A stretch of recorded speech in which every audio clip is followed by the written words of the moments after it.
Hey, Fit Fam, I want to talk to you about the four types of hunger, why you're not always hungry for food, and how understanding the difference can change everything. Because not all hunger is a signal that your body needs food. Sometimes you're hungry for comfort, for energy, for distraction, and even relief. So, the more accurately we can identify the type of hunger you're experiencing, the better decisions you'll make without white knuckle willpower. So, let's start with a question. Have you ever stood in front of the pantry, opened the door, looked inside, closed it, walked away to come back 10 minutes later? Were you actually hungry or were you just looking for something else? Most people treat hunger like it's simple. I'm hungry, so I eat. But hunger is often sending a completely different message than we think because hunger is not always a request for calories. Sometimes it's information. And this is the piece that explains why some eating decisions feel harder than others, even when you know exactly what to do. Because you can eat dinner, you're full, but 30 minutes later, you're looking for snacks. So is that really physical hunger? Almost certainly not. So what is it then? Studies on self regulation show that people make over 200 food related decisions every day. Most of them are unconscious. So, when people can identify the type of hunger they're experiencing, they're significantly more likely to make choices aligned with their goals. Awareness alone is one of the most powerful behavior change tools we have because you don't need more willpower. We just need more awareness. So, the first type of hunger is going to be physical hunger. Now, this is the most straightforward, right? But it's often the one we're trained to ignore. So, let's first talk about the signs of physical hunger. This is going to be your stomach is growling or gives that hollow feeling. Your energy's dropping and it's making it difficult to concentrate. Your hunger builds gradually over time, it's not instant. And most foods sound appealing, not just specific ones. And it's probably been several hours since your last meal. The hunger hormones, ghrelin and leptin, regulate your appetite signals. Ghrelin rises when your stomach is empty and drops after eating. Leptin signals fullness. When you eat high protein, high fiber meals, these hormones stay more balanced. Studies have shown that higher protein intake significantly reduces the ghrelin levels and increases feelings of fullness compared to lower protein meals. So when you have breakfast at 7, it's noon, you're hungry, your body's asking for fuel and it shouldn't be ignored. That's real physical hunger. When you skip or delay meals, your ghrelin spikes sharply. At the same time, the brain's prefrontal cortex, the decision making center, becomes less active. So, this is why when you're super hungry, you almost always overeat.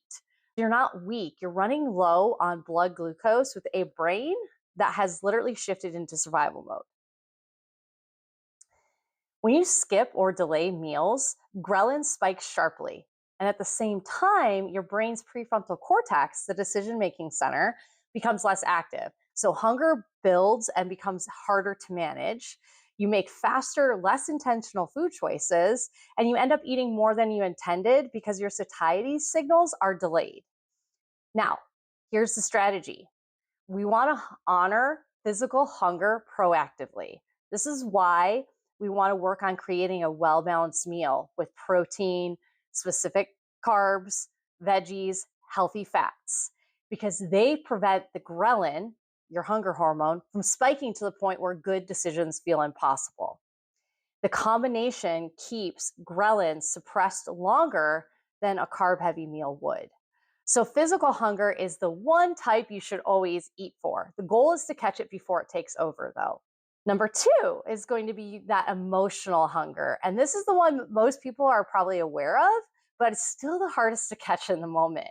So, emotional hunger is more like, I deserve this. I had a rough day. I need a treat. I'm stressed, lonely, frustrated, anxious. And this is the difference between emotional hunger versus physical hunger. Emotional hunger is going to come on suddenly. It's not gradual like physical hunger is. There's going to be specific cravings, unlike physical hunger, which is just you want food. It's usually high fat, high sugar, or crunchy, right? And it's not going to originate from the stomach. It's actually going to come from the head or the chest. And emotional hunger, eating usually doesn't resolve it and is often followed by guilt or regret. So when we're under stress, our cortisol level rises. Cortisol directly increases cravings for high calorie, high fat, and high sugar foods. Why? This is a survival mechanism. Our brain perceives stress as a physical threat and pushes towards energy dense foods.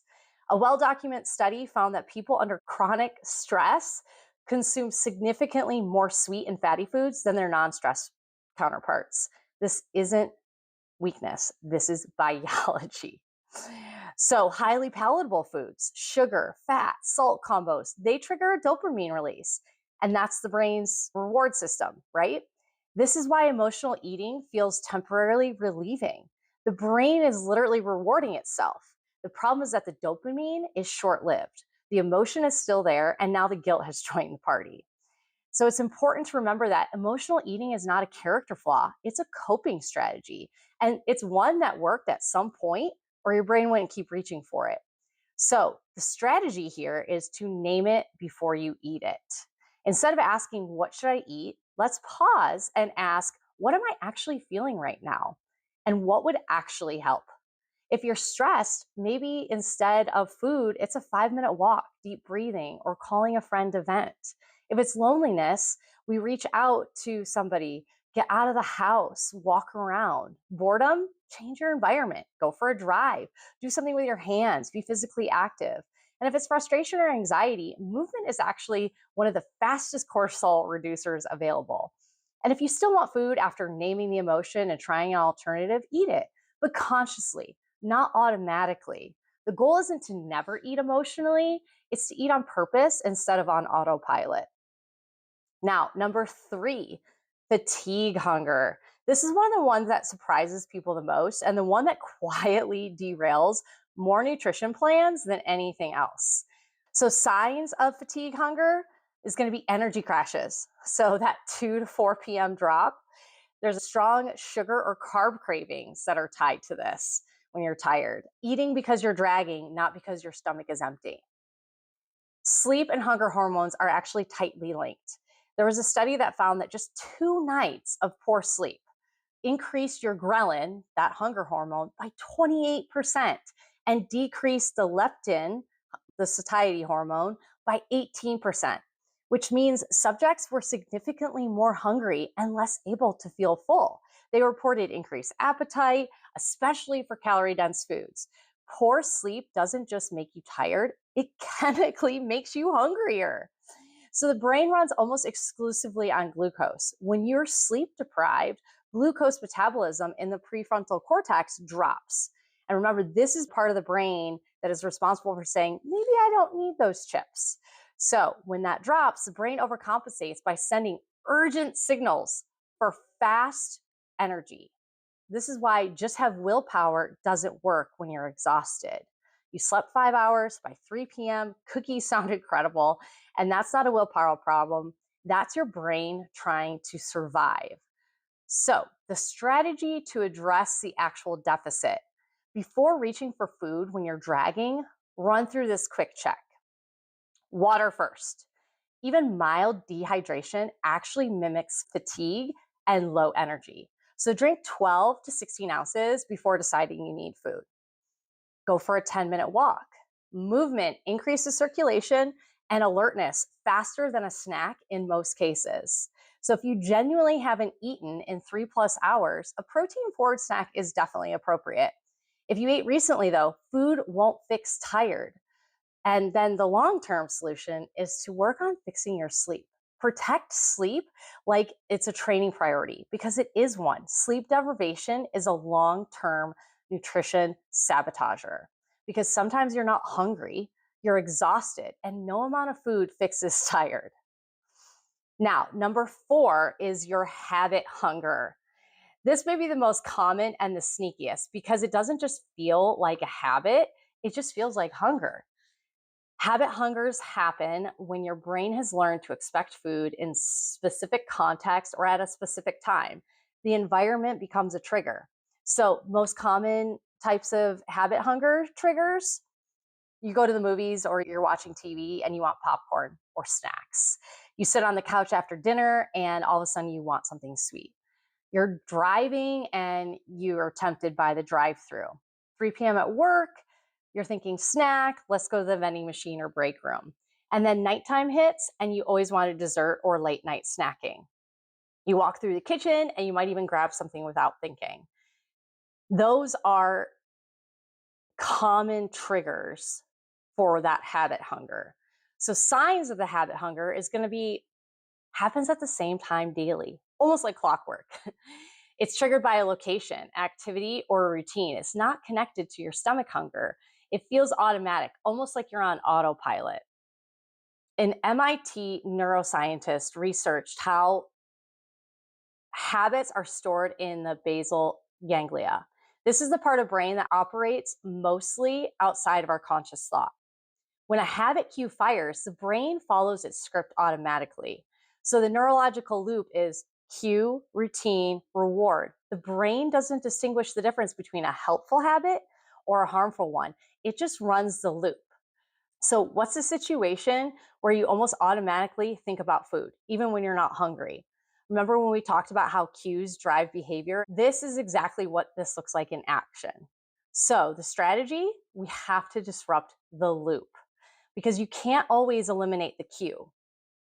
You're going to have to walk through a room. You're going to have to get in the car. You're going to have to go in the office, but you can change the routine that follows it. So, what you want to do for habit hunger is identify your trigger. What's the specific cue? The time of day? Is there a location, an activity, an emotion? And then we want to add friction. So, make the habitual food harder to access. Move it out of sight, out of reach, or out of the house entirely. Then we need to substitute the routine. Replace the food behavior with something else that delivers a small reward, like sparkling water, an herbal tea, go outside, go to the gym, call a friend.